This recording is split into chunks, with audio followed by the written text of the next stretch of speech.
देखो मेरी दशा तो देखो, मुझे अपनी हानि लाभ का कोई पता नहीं, मैं अपने को बड़ा ज्ञानी मानता था। पूर्ववादी कह रहे धिक्कार है मुझ मूर्ख को, मैं चक्रवर्ती सम्राट होकर लात खाता रहा और उसकी अधीनता स्वीकार करता रहा। मैं वर्षों तक पता ही नहीं चला कब दिन गई कब रात गई। इस दुष्ट काम ने मेरे चित्त का अपहरण कर लिया। पुष्चल्यापहृतम चित्तम को नन्यो मोचितुम प्रभु, आत्मा रामेश्वरम मृते भगवंत मधोक्षजम। आत्माराम जीवन मुक्त इंद्रियातीत भगवान श्री कृष्ण की कृपा के बिना कौन इस माया पर विजय प्राप्त कर सकता है। बिल्कुल गांठ बांध लो, किसी की ताकत नहीं। जो मुझे ये ज्ञान मिला है वो उन्हीं की कृपा से, और ये भगवान श्री कृष्ण उद्धव जी को सुना रहे हैं। यद्यपि बोधितस्यापि देव्या में सूक्त वाक्य न दुर्मते, मनोगतो महामोहो नापयात्य जितात्मनः। यद्यपि देवी उर्वशी ने मुझसे कहा था कि मेरे से आसक्ति मत कर, वैदिक सूत्रों का भी सिद्धांत बताया था, पर मेरी बुद्धि मारी गई थी। मैंने समझा कि अब मेरे जीवन भर के लिए मेरी साथी नहीं। मैं इंद्रियों के हाथ बिक गया, मैं लुट गया, मैं कुछ नहीं समझ पाया। जो रस्सी को सांप समझ करके दुखी हो रहा है तो रस्सी ने उसका क्या बिगाड़ा? ये उसकी सोच ही तो है। ऐसे उर्वशी ने मेरा क्या बिगाड़ा? मैं अजितेंद्री खुद नष्ट हो गया हूं। क्वायम मली मशः कायो दौर्गंध्याद्यात्म को अशुचि, क्वा गुणा सौमनस्याद्या हृदयाशो अविद्या कृतः।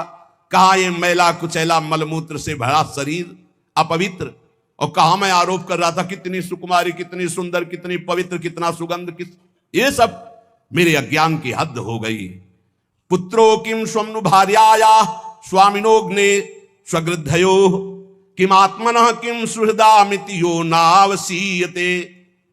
ये शरीर किसका है? इसे मैं माता पिता का मानूं या पत्नी का मानूं या पुत्र का मानूं या जो स्वामी है इसका पालन कर रहा है, या मरकर जब जलेगा अग्नि का मानूं, या गीद कुत्ते नोच नोच खाएंगे उनका मानूं, या गाड़ देने पर कीड़ा बन जाएगा उनका मानूं। अरे क्या है ये शरीर? मायाकृत। इसी पे आसक्त होकर परमात्मा चिंतन छोड़ दिया और कामाधीन हो गया।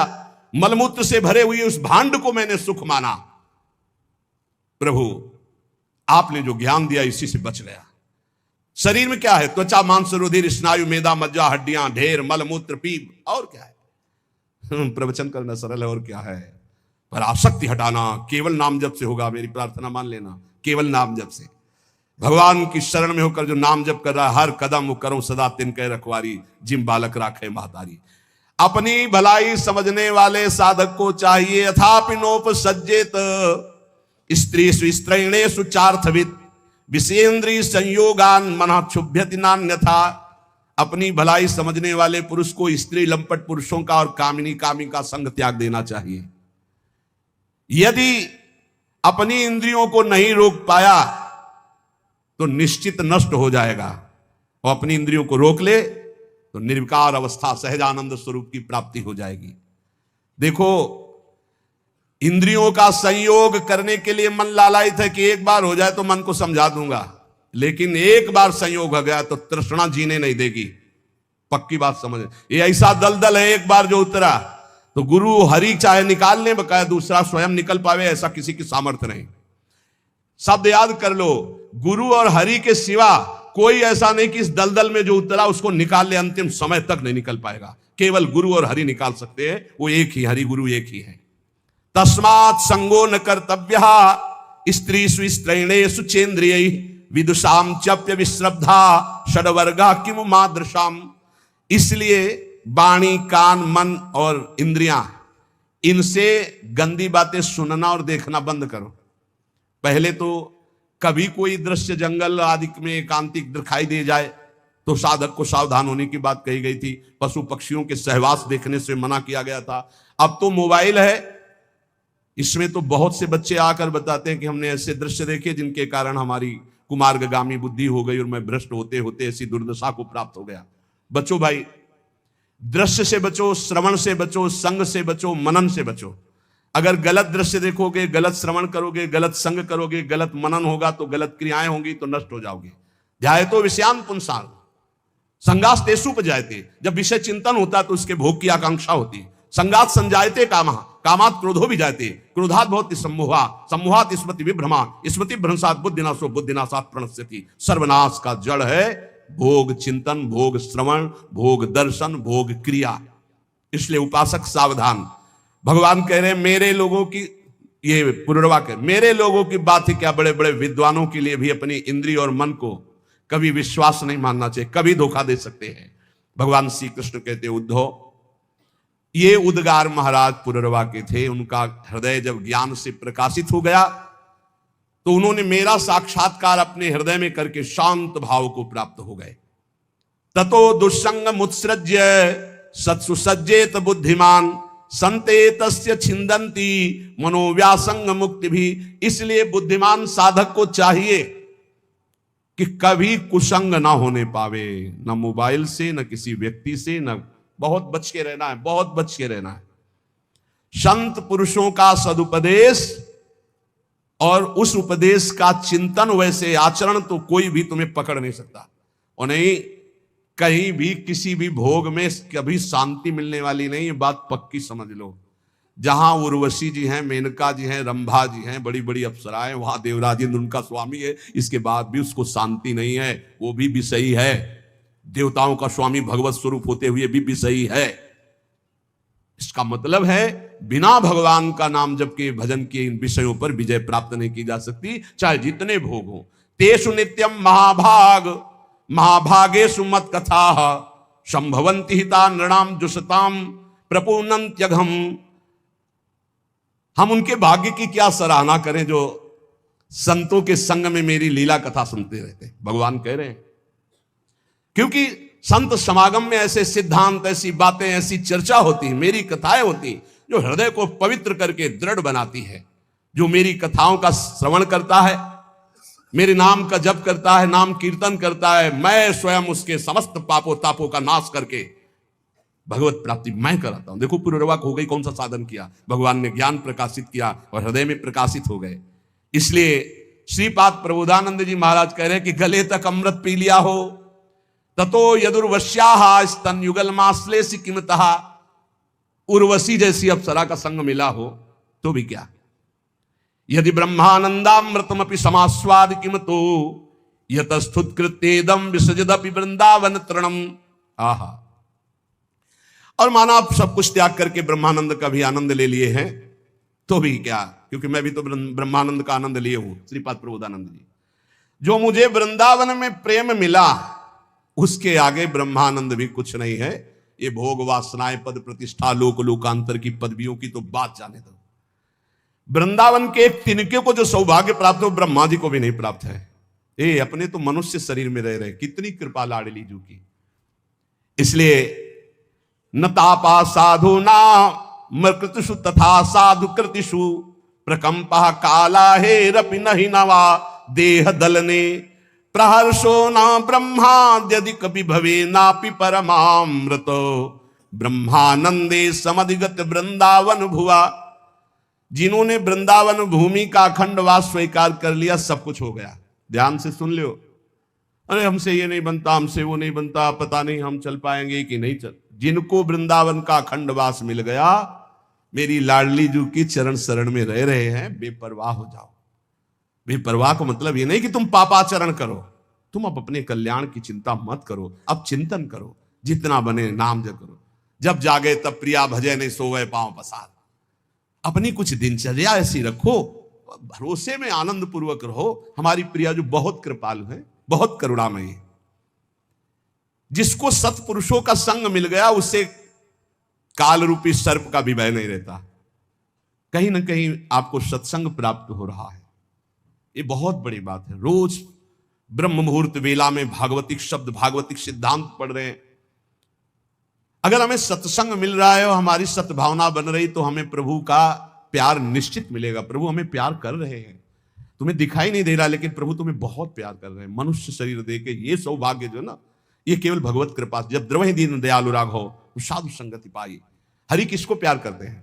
श्री भगवत ऋषि जी महाराज कह रहे हैं, साचे प्रिय हरि के ये प्राणी। ये भगवान को बहुत प्रिय है सच्चे लोग। कौन सच्चे? सच्चे कौन? बोले जो लोभ रहित छल रहित दयानिधि सब ही के सुख दानी, साचे प्रिय हरि के ये प्राणी। वही व्यक्ति हमारे प्रभु श्री हरि को बहुत प्यारा लगता है जिसने धन का लोभ छोड़ दिया है। तो काम कैसे चलेगा? धन का लोभ। धन कमाइए, मेहनत से कमाइए, धर्मपूर्वक कमाइए। लोभ रखोगे तो पाप कर लोगे, लोभ रहित होकर धर्म कमाओगे तो पुण्यमय धर्म, धर्ममय धन, लाभमय धन, सुखमय धन होगा। मान लीजिए, प्रार्थना मान लीजिए, लोभ रख के धन कमाओगे तो पाप जरूर बनेगा। ये लोभ ही पाप की जड़ है। पाप किसका होता है? जिसके हृदय में धन का लोभ होता है। तुम्हें इतने रुपए देंगे, इसको ऐसा कर दो, आप कर देंगे। रुपए का लोभ है। रुपए का लोभ है तो आप नहीं देखेंगे किसको क्या पीड़ा हो रही है, आप चोरी, हिंसा जो चाहेंगे। ये लोभ रहित, धन का लोभ ना रखते हुए धर्म पूर्वक धन कमाते हुए गृहस्थी में परिवार की सेवा करें, और विरक्ति में तो भगवान के भरोसे जब जैसे चाहा। अवधूत दत्तात्रेय जी से महाराज यदु पूछते हैं कि आप तो बहुत हष्टपुष्ट और स्वस्थ हैं। हष्टपुष्ट स्वस्थ होने का मतलब है आप विषय सेवन करते हैं, अच्छे अच्छे पदार्थ खाते हैं, क्योंकि बिना पदार्थ खाए आपका शरीर पुष्ट नहीं हो सकता। और पदार्थ कर्म से प्राप्त होते हैं, आप कर्म करते नहीं, पड़े रहते हैं। तो मुझे संशय है। तब जो अवधूत जी ने बताया कि कभी महलों में मुझे सुंदर पलंगों पे और सुंदर 56 भोग पाने को मिलते हैं, मुझे कोई हर्ष नहीं होता, गर्व नहीं होता। कभी मैं राख के ढेर में पड़ा रहता हूं, कभी फुटपाथ में कई कई दिन तक भूखे पड़ा रहता हूं, मुझे कोई शोक नहीं होता, क्योंकि मैं अपने स्वरूप में स्थित रहता हूं। इसलिए मैं सदैव प्रसन्न रहता हूं। ब्रह्मभूता प्रसन्ना, मैं प्रसन्न रहता हूं, इसलिए शरीर स्वस्थ है, ना कि भोगों से। मैं अपने स्वरूप में स्थित रहता हूं, इसलिए मुझे कोई कर्म करने की आवश्यकता नहीं। शरीर के प्रारब्ध अनुसार कभी इसको मान मिलता है, कभी अपमान मिलता है, कभी सुंदर भोग मिलते हैं, कभी फुटपाथ में पड़ा रहता है, इससे मेरा कोई संबंध नहीं रहता। ये स्थिति, वैराग्य भाव में हमें यही स्थिति प्राप्त करनी है। कभी घी घना, कभी मुट्ठी भर चना, कभी वो भी ना बना, जैसे प्रभु रखे। लोभ नहीं। सबसे ज्यादा खास बात हमें लोभ पाप में लगाता है। हम कहते हैं लोभ नुकसानदायक है, विरुद्ध भाव में। नाम जप का लोभ रखो, वो 20,000 जपते हम 30,000 जपेंगे, वो 8 घंटे जपते हम 10 घंटे जपेंगे। रात्रि में सब सोते हैं, हम कम सो के खूब नाम जप करें, ये ले लोभ। वो एक बार चतुरासी जी का पाठ करते हम 2 बार करेंगे। लोभ बढ़ाओ, भगवत चरणारविंद के प्रति लोभ बढ़ाओ, ये लोभ सार्थक हो जाएगा, संसार के प्रति नहीं। लोभ रहित, छल रहित, किसी के साथ कपट का व्यवहार ना करो। पता नहीं क्यों कपट का व्यवहार करना सुखद लगता है। बिल्कुल गोलमाल, छुपा करके अंदर की बात को बाहर कुछ और बोलना, आचरण कुछ और होना, अंदर नहीं। क्या इससे फायदा क्या मिलेगा? सर्वात्मा भगवान तो सब जानते। सीधी बात करना, सीधी जो हृदय में चल रही वही वाणी में, वही आचरण में। हम नीच है तो नीच है, अच्छे हैं तो अच्छे हैं, तो सुधार हो जाएगा। ऊपर से पॉलिश करके जब सुनार के पास ले जाओगे ना, तो 1 मिनट में पहचान जाएगा कि स्वर्ण की पॉलिश है, ये स्वर्ण नहीं है। छल रहित, कपट रहित। भगवान कह रहे मोह कपट छल छिद्र न भावा, नहीं अच्छा लगता। यहां कह रहे हरि को कौन से प्राणी प्रिय? जो लोभ रहित, छल रहित, दया निधि, दूसरों को सुख देने की भावना, सब ही के सुख दानी। दूसरों को सुख देने की भावना भगवान को प्रसन्न करने का बहुत बढ़िया उपाय है। कभी कोई प्यासा, लूला, लंगड़ा, कैसी परिस्थिति में भगवान तुम्हें सेवा का अवसर दे रहे हो, तो जानना मेरे नारायण भगवान इस रूप में आए हैं और सेवा का अवसर दे रहे। तो अपना काम रोक करके उनकी जरूर सेवा कर देना, उनका जरूर सहयोग कर देना। प्यास मिटाना, भोजन पवाना, औषधि दिलाना, वस्त्र पहना देना, ऐसी सुविधा दे देना। 4 लोग मिलकर करो, ना अकेले कर सको। कोई ऐसा बीमार मिल जाए, कोई ऐसा, उसको वास की व्यवस्था, भोजन की व्यवस्था, औषधि की व्यवस्था, भगवान देखता है, बहुत प्रसन्न हो जाएगा। ये बात पूज्य भाई जी में पाई गई। एक दिन एक फुटपाथ में आदमी मिला जो बहुत कफ आसपास थूके हुए ऐसे। भाई जी नजदीक गए, भाई तुम्हारी ऐसी परिस्थिति, कोई सेवा करने आया? उनका नहीं, घर वालों ने निकाल दिया, कोई औषधि, पैसा ही नहीं, रहोगे कहाँ? फुटपाथ में पड़ा। क्या परेशानी? बोले टीबी, भयंकर टीबी। टीबी का नाम सुनते ही लोग कांप जाते कि कहीं ना कहीं संक्रामक रोग हमारे न चल। भाई जी उसे गोदी में उठवा के ले गए, स्वयं ड्यूटी में लगे। इतने घंटे मैं सेवा करूं, इतने घंटे। तो कोई मास्क और दस्ताना पहनकर सेवा में जाते, भाई जी ऐसे जाते। भाई जी से प्रार्थना की, संक्रामक रोग है, आपको लग जाएगा। भाई जी ने कहा आप रोगी देखते हो, मैं श्री कृष्ण देखता हूं, मुझे श्री कृष्ण लगेंगे, रोग नहीं। तुम्हें रोगी दिखाई देता है इसलिए तुम जरूर पहनो, मुझे श्री कृष्ण दिखाई देते, मैं अपने श्री कृष्ण की सेवा करने जाता हूं। ये सच्ची बात है कि जिसने पर सेवा का भाव ले लिया, उसे बहुत सुख मिलता है, बहुत सुख मिलता है। हम चाहेंगे ऐसा कि आप लोगों के जीवन में कभी भगवान ऐसा अवसर दे कि कोई किसी की सौंच उठानी पड़े, कपड़े धोने पड़े, और ऐसी सेवा में आप आनंदित होकर कर ले, फिर आप देखना आपके जीवन की धारा बदल जाएगी। विश्वास मानना, साधना तपस्या एक तरफ, और किसी एक बार ऐसे की असहाय की सेवा जो भगवान ने तुम्हें दी हो, ढूंढने की जरूरत नहीं, अचानक भगवान ने दी, आप उठा ले जाओ अस्पताल में, उनकी औषधि कराओ, अपने घर ले आओ, उनको स्वस्थ करो, कपड़ा लत्ता पहनाओ, 100-200 रुपया दो, जाओ भाई जहां जाना हो, तुम्हारी जहां व्यवस्था हो, इतना जरूर कर दो। जरूर, जब तक असहाय असमर्थ अवस्था है, कोई वृद्ध है, कोई ऐसा है, जरूर सेवा करनी चाहिए। बोले दयानिधि सबही के सुखदानी। अब आगे कह रहे कि अगर ऐसे सदगुरु की प्राप्ति हो जाए तो भगवत प्राप्ति देर नहीं लगती।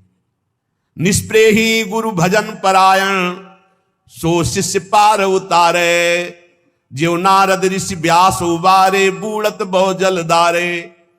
बोले गुरुदेव कैसे हो? बोले निष्प्रिय, किसी से कोई मतलब रखने वाले ना हो, कोई परिचय बनाने वाले ना हो, तभी बात बनती है। पोजीशन देख करके, संपत्ति देख करके, सुख वासना की बात देख करके यदि हम किसी को शिष्य भाव स्वीकार करते हैं तो उसके ऊपर भगवत भाव ना चढ़ेगा और ना हम उसका कल्याण कर पाएंगे, क्योंकि हमने उसकी भोग वस्तुएं देखी है और वो हम चाहते हैं कि रुपया दे दे, कपड़ा दे दे, अमुक भेंट दे दे, तो कभी शिष्य का कल्याण नहीं कर पाएगा वो गुरु। बोले निष्प्रेही गुरु, लौकिक पारलौकिक किसी भी वस्तु पद प्रतिष्ठा की चाह ना हो, ऐसा गुरु। भजन परायण, रात दिन प्रभु के चिंतन में लगा हो। बोले ऐसा जब गुरु मिलता है तो चाहे जितना अधम शिष्य हो, निश्चित उसका उत्थान शुरू हो जाता है। उत्थान, रुपया पैसा, संसार की भोग सामग्री, नाना प्रकार के कुमार्गगामी प्रवृत्तियां, सबको त्यागने का मन हो जाए और भगवान के पाने की इच्छा, यही उन्नति का दर्शन अपने अंदर है। हमारा परिवर्तन हो रहा है, संसार का राग छूट रहा है, भगवान प्यारे लग रहे हैं।